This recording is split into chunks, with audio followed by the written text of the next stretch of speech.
Welcome to the broadcast, everybody. Nigel Farage is going to be standing as a candidate for the Reform Party for the next general election to be held on the 4th of July.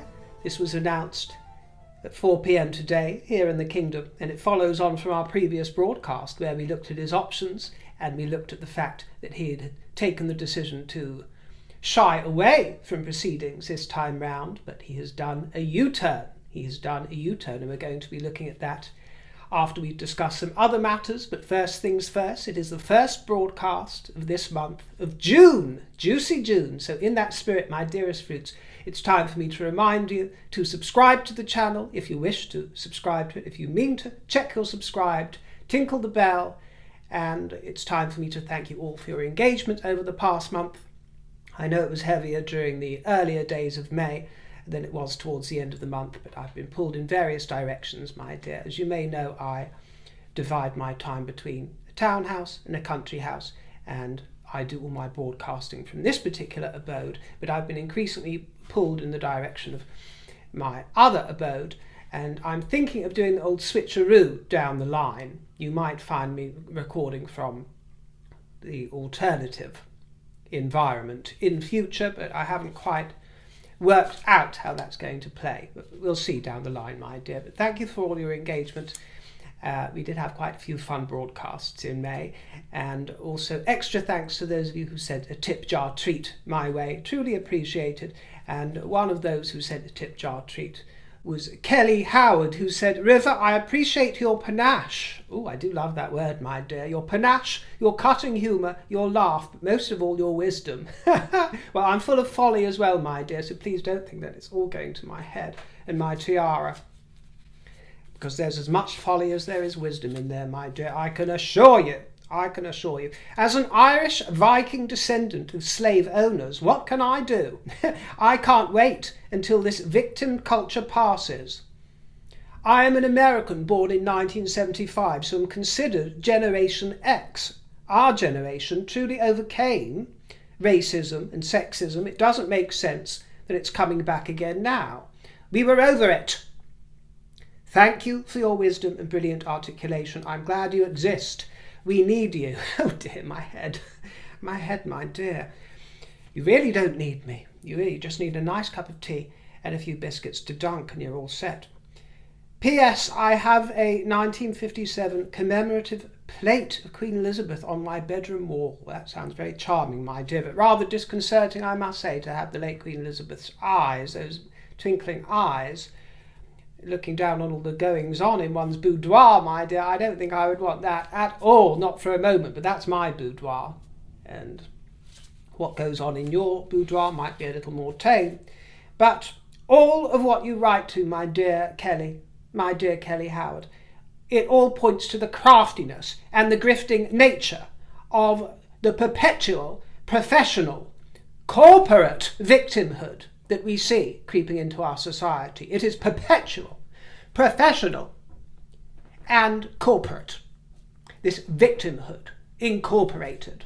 And chief of the victimhood gutter snipes is the Duchess of Sussex. It's got to be said, because they talk about this chieftaincy title that we've discussed previously on the broadcast, when she was in Nigeria, and she was littered with all these trophies and awards and new names. She was granted a traditional chieftaincy title, as you might remember, by the Olowu of Iso Oba Akanbi. And in addition to all the various names that the Raglan girl has donned, for example, Adamazi, this one was Adetokunbo. Do you remember? Adetokunbo, and as one of you said extremely saucily, legs akimbo. Sounds like legs akimbo. So that's what she is to us, isn't she, my dear? Not Adetokunbo, but legs akimbo, Markle. Well, a letter has been obtained. Another letter, and this time not a letter to Daddy, but a letter to His Imperial Majesty of Nigeria. But funnily enough, this letter was obtained by the Western Post of Nigeria. How does that work out? Because the copy I've seen which allegedly comes from the hand of Meghan for legal reasons. I cannot confirm this, but I see her curlicues, I see her vulgar style daubed all over this parchment. The copy I've seen is marked personal correspondence. Now, I don't know about you, but personal correspondence denotes to me that this missive is not to be shared with the rest of the world. But doesn't that just show you the hallmark of the worldwide privacy tour? Doesn't it just show you exactly what it's all about? Now, I'm not saying that this was at Meghan's behest, although recollections may vary, but whether it was her or whether it was the people of the Alou of ISO's arena that published this letter, either or simply can't be trusted with confidential information, can they? Because it was leaked to the Western Post, who tell us what it says. Your Imperial Majesty. Oh, you can feel the honey dripping, can't you? You can feel it dripping from where the sun don't shine, except in Montecito. Thank you for your warm welcome to Nigeria. I am deeply humbled by your blessing of the traditional Yoruba name, Legzakimbo. Oh, Adetokumbo. Thank you so much. I treasure the name and appreciate your trust in me to carry it with grace and dignity. Don't pee on my leg and tell me it's raining. Love a girl. Grace and dignity. Disgrace. Total disgrace. And complete and utter indignity. Our visit to Nigeria was important for many reasons, but not least because it gave us an opportunity to explore and understand my heritage, which extends to our children. Now, I'm doing this in a cod American accent, but for all I know, she's walking around speaking, with a Nigerian sort of bent, sort of deep voice to her accent. Now, I don't know, now that she wants to prove her credentials as a Nigerian. My heritage extends to our children. Little Lily White, Lilybet, and little boy Blue, come blow your horn. Archibald, I ask you, we look forward to coming back home one day soon. We look forward to coming home one day soon. Meghan, the Duchess of Sussex. Although I noted that the Western Post in Nigeria continued to refer to her as the wife of Prince Harry, Meghan Markle. But do you notice how she fingers Harry? Do you notice? And I'm sure he enjoys it, I'm sure he begs for it, and I'm sure that he aches for it from every part of his being, every fibre, every orifice. He begs for that finger that she points at him. She fingers him in this letter, though. She doesn't just talk about herself. She says, we look forward to coming home one day soon, as if Africa is Harry's home as well. Now, I understand he feels it's his spiritual home, and he feels at home there and everything. Fine. But actually his home is boring old Blighty. Whitey Blighty. This is his home. And if he's unsure about it, the ginger gives it away, my dear, because they don't produce too many gingers in Africa. Although I'm sure there is some sort of albino variant. I have seen those with dark skin and red hair, so we don't need that community popping up to put me right. I know that there's all kinds of lollipops in the tin. But you understand what I'm saying, my dear. He's so white that he's blue. And he's not African. But if she is to play devil's advocate talking about the kiddies, if she's talking about them and suggesting that Nigeria is Princess Lilybet's home and Prince Archie, is that because Windsor, their home at Windsor, is not woke enough? Is it because Montecito is too white? Is it because Mexico, where Papa Marco enjoys his time, is too brown or too unfashionable? Or what about Malta? What about Malta, the last place that she went to peddle her credentials as a Malteser? What about Malta, Meghan? Too European now for you, is it? It was fine in 2015, wasn't it, my love? It was fine then, but now, oh no, now it's all about Africa since the BLM movement, and you piggybacked on that. Now that it's just oh so cool to be Nigerian. She wagons that band, do you understand? I treasure the name. I treasure the name Legs Akimbo. She says the ego's off the scale when you read through this manuscript. Off the scale! The ego. Self-congratulatory. Ego stroking it is. Ego stroking. So much vanity. Between those lines, in those lines, underneath the curlicues. Vanity Fair, I ask you. The antithesis of royalty, in fact. The antithesis. Can you imagine the late Queen Liz coming out with something like that? Or the current King Charles? The antithesis. She is preoccupied with how the world views her. Totems, trophies, awards, titles, by the dozen. Her love story with Harry. And she's roped him into that world as well. He's just as bad as she is now. Legend of aviation that he is. And before we move on, I would like to make a correction. I stand corrected and I take something back because, in all fairness, I had been speaking about Miss and Harriman, photographer for the Harkles, who accompanied them to Nigeria and everywhere. And I had said that I have nothing personal against the boy. Nothing personal against the boy. I understand people have disparagements for him, but I am very fair-minded, and if he's doing a job, there we go.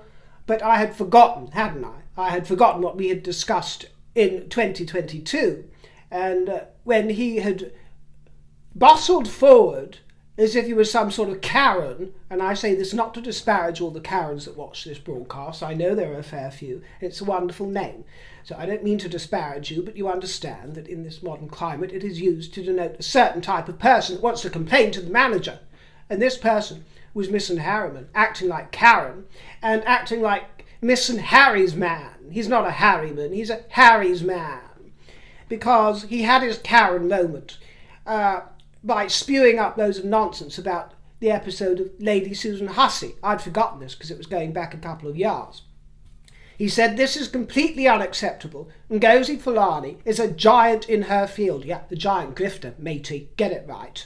She has dedicated her life to women that are survivors of domestic violence. They should have known who she was and celebrated the fact that she is one of the souls that makes this country great. I beg to differ, Miss and Harry's man. I beg to differ. In fact, I would never beg and grovel at your feet, my dear. I'm just telling you you're downright wrong.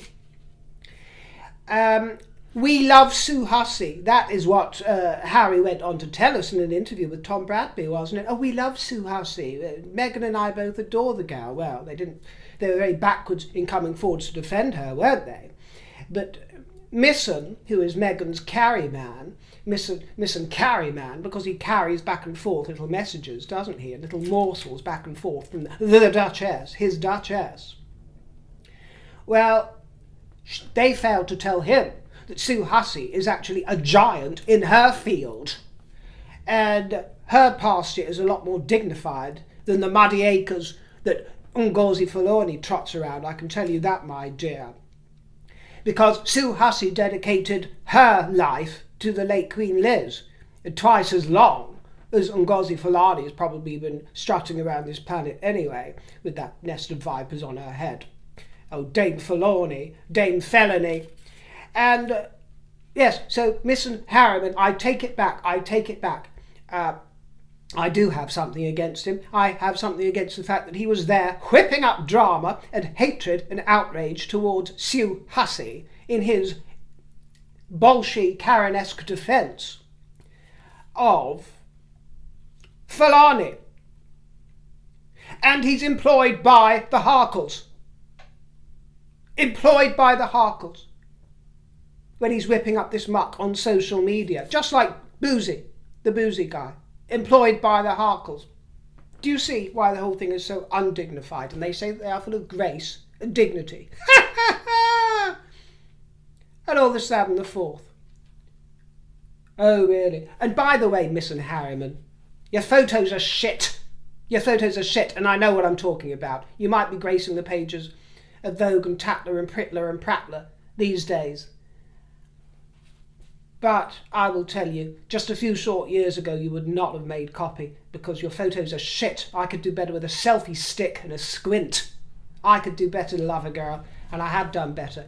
And just because you render your photographs in black and white, it doesn't make them arty, love. We can all do that. You just press black and white filter on your phone. We can all do that. You think it adds gravitas to the piece. No, I know talent when I see it. I've worked with the best photographers in this world. And I mean truly the best, my dear. And I understand the industry very well, and I know talent when I see it, and you have none. Maybe that is why you are so goddamn intent on attaching yourself to these myths and legends of aviation and all kinds of sophistry. So now that I have corrected myself and made my position there extremely clear to you all, I will speak for a moment about Nigel Farage and his return to competition. It's exciting, isn't it? It's competition. And every time I mention politics, a few people will pop up and do a flounce, one of those flouncy departures. What? Not here to listen to politics. See ya, goodbye. You don't have to tell me you're going. Just go. I didn't know you were here. I'm not going to miss you going. So there's no need to do the flounce.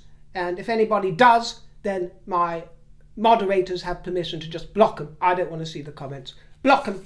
Anybody who objects, because this is a channel where I get to hold forth on whatever I fancy, my dear. Everything that I fancy. From world politics to my arse. And who doesn't like it can go spin. But nowhere near me, thank you. I speak on what I want to speak on. And this is going to be a political year. Both here in the kingdom and the States. And that's very important to most of us fruits, isn't it? So whether or not you concur or agree with my thoughts and opinions, I don't give a flying fuck. I'm here to furnish you with my thoughts, not echo everybody else's. And I'm only speaking to, little specks of dust out there who might complain. The vast majority of you are extremely tolerant and understand that we can just throw grown-up ideas out there. You can take them or leave them, but there's no need to flounce or announce when you flounce. Nigel Farage to stand as a Reform candidate at the general election on the 4th of July.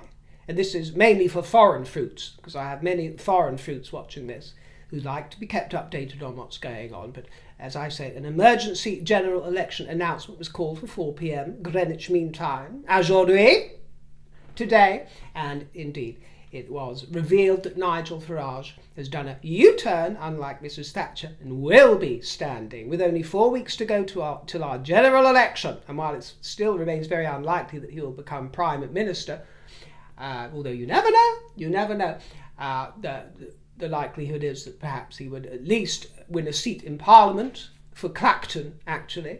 Our Conservative government, also known as the Tories, have been in power for 14 years now, and the likelihood so far is that the opposition party, the Labour Party, the socialism side of things, will be gaining power in 4 weeks' time under Keir Starmer.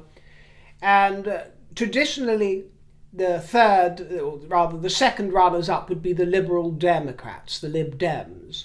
But it is Nigel Farage's Reform Party. There's been a long-term plan for Nigel to swoop in and take control at the right moment. They had said that this was not the right moment and that we would have to wait another 5 years because Rishi Sunak called a snap election so quickly and without warning that there are only a few weeks to prepare. And so Richard Tice was going to continue as leader, but just today, at the last moment, because they only have until the 7th of June to declare, Mr. Farage declared. And as you might know, he is a hugely influential figure, like him or loathe him. And he is charismatic to many, a good orator, and rather more interesting than either Sunak or Starmer by a country mile. So, at the very least, whether or not it affects the outcome of the general election, whether or not you like or loathe Nigel Farage and the politics of reform, it's certainly going to make things a lot more spicy over the next few weeks. It's going to throw affairs into chaos. And he bit the bullet with a month and a day to go. And although I'm sharing my enthusiasm and excitement of this, please do not misunderstand. I am not stating outright my political allegiance. I don't actually feel that I am aligned or have an allegiance with any one party at all. I will have to do what most of us have to do, my dear, and use my vote for something. And it's going to have to be for an imperfect party of some kind. It doesn't mean... if I were to vote Reform, for example, it wouldn't mean that I'm enthralled to everything that Reform stand for, or everything that Nigel Farage stands for. It's certainly not. everything that he says or does.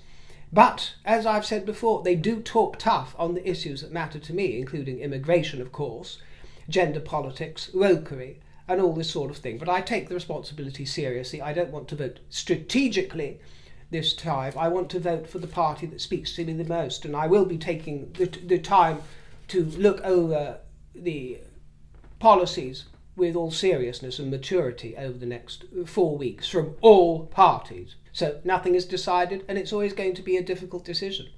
But this is a bit more spice in the mix. And I'm pleased of it, to be quite honest with you. Pleased of it. As you also might have seen, there was a very peaceful but very largely attended rally over the weekend that was organised by Tommy Robinson, who we've spoken about before. And whether or not you like him or agree with his thoughts, it was certainly very encouraging to see a march of patriots through the kingdom, or London, moreover, turning up in their tens of thousands, with only 2 arrests made, and quite disgracefully the press were painting these attendees at the march as football hooligans, or hooligans of some sort. And there was very little misbehaviour going on there, especially when you compare it to other marches that have been going on and running riot throughout the last 6 months over the kingdom that have been exceptionally nasty and vicious with hideous repercussions. But the thing is, my dear, that the mainstream media, they still don't seem to have cottoned on quite to the fact. They don't seem to understand that people don't buy their lies anymore, because there are too many platforms, there are too many news outlets, there are too many platforms of social media where we can see and hear with our own eyes the unedited, raw, unfiltered truths that they use their smoke and mirrors to deceive us with. Aren't they, my dear? Everybody's getting a bit more savvy. Unfortunately, there are the portions that go down the not-so-savvy route, the conspiracy theory routes, this kind of thing. This is dangerous. I even see it in my own audience with certain things that people come out with in various videos that people try and send me ridiculous rumours and things like that. So there is always a danger of that, but on the good and shiny end of the lollipop there is a lot of truth that we can get to the meat and gristle of. But let's turn to Epsom Racecourse, because Meghan Markle can talk about her precious treasure of her new name as much as she likes, but it was their Majesties who were accompanied by their racing manager John Warren at Ladies' Day at Epsom, who were watching their filly by the name of Treasure. This is real treasure, Meghan dear. This is treasure. Bred by the late Queen Liz, and she ran in the 4:30, and their Majesties presented the Holland Cooper Coronation Cup to the winning jockey, and the Queen was looking really, really lovely in Brucey Oldfield, and millinery by Philip Tracy as usual, and the gloves were in the shade of biscuit by Corny James. And the delicious brooch, the horseshoe brooch there, is the Minoru, as we have seen before. Minoru was one of Edward VII's thoroughbreds, and it's celebrated in this brooch of diamond, ruby and sapphire. And Treasure is the daughter of the stallion by the name of Master Craftsman and of Shimmering Light. I noticed that the king was a little bit snotty-nosed. He was using his kerchief to dab here and there, and I noticed he had red eyes, perhaps a cold or perhaps hay fever, I'm not sure, but nevertheless, and considering what he's been through, he was still in exceptionally good spirits. And did you see this? David Beckham has become an ambassador for the King's charity, and the appointment was officially announced after private meetings at Highgrove, and it seems that he's on the path at last to the knighthood that he craves so very desperately to become. Sir David. And isn't it curious, both the King and Mr. Beckham are famed for their adultery. Both unfaithful, and if anybody's going to challenge me on that, please don't think for a moment that I didn't believe the testimony of Rebecca Lewis, that she had slept with him while he was married, and that she had captured him at rather compromising moments with models, in flagrante, shall we say. Don't believe for a moment that I didn't believe her for legal reasons. I cannot say whether or not it's true, but I can tell you that I believe every word she says. And just as I have always said that I don't believe that Charles or Camilla should be judged for their private life in that context, I don't believe that Mr. Beckham should either. The difference being is that Mr. Beckham publicly stated that her claims were ludicrous while not actually denying them, which I always thought was a little bit cowardly. Either admit it or decide that it's nobody's business and you're going to keep a complete discreet silence, and I wouldn't have a problem with it. But insinuating on a few occasions that she was lying while never suing the gal for any sort of slander or libel, which tells the tale to me, never sat especially comfortably with me. But nevertheless, Mr. Beckham has always been lavished with admiration. And that's fine. I just find it a bit galling. For example, when he queued up for 12 hours for the late Queen Liz, everyone made such a meal about him taking 12 hours out of his precious day, even though it was fabulous publicity for him. And he was just one of many. It's not that difficult for an athlete to stand for 12 hours, even if it's through the middle of the night, especially when you're chatting away to a million fans and getting fabulous press. And I'm not saying that was the only reason he was there, but it didn't harm the boy, did it?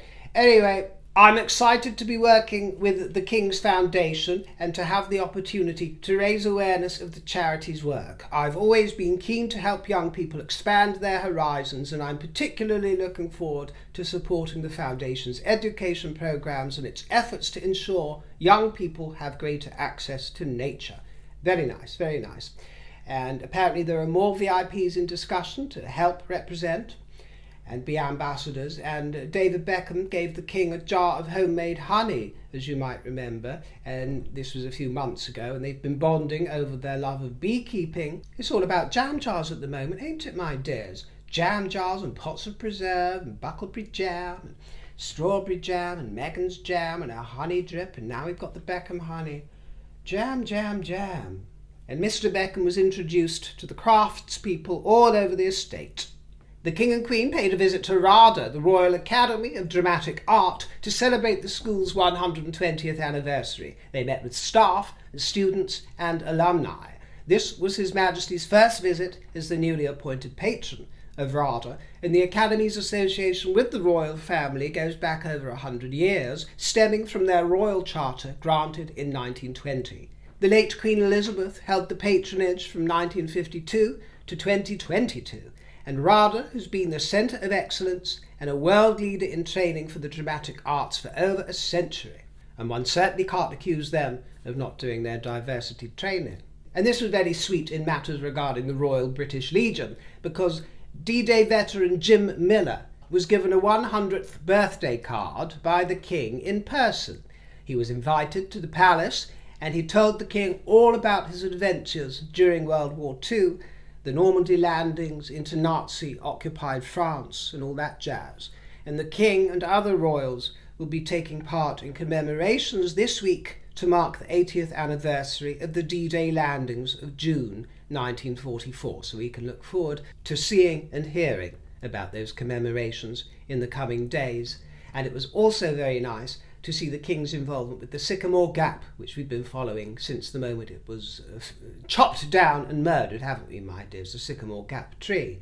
The National Trust presented the King, their patron, with the first seedling grown from seed collected from the Sycamore Gap tree, and once it's grown, His Majesty hopes to scale it in Windsor Great Park, where in time the wind will help ensure that its seeds, in their turn, are still more widely distributed.